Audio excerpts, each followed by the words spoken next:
The number one persecution that Jesus Christ went through was people misjudging his character. The people were like chaff in the wind. At one moment, they would be praising at his feet, crying Hosanna, and laying palm leaves at his feet while he rode in humbly on a donkey. The next week, they're the same people screaming, "Crucify him," and getting his back lashed 39 times with a cat of nine tails, nailing him to a cross.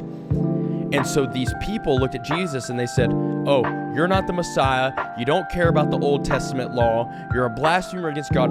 All of these things misjudging his character. So now you have the Pharisees here who think they can trip him up with a test, asking him what the greatest commandment is. They're trying to get Jesus to say that one commandment in the Old Testament law is greater than another here.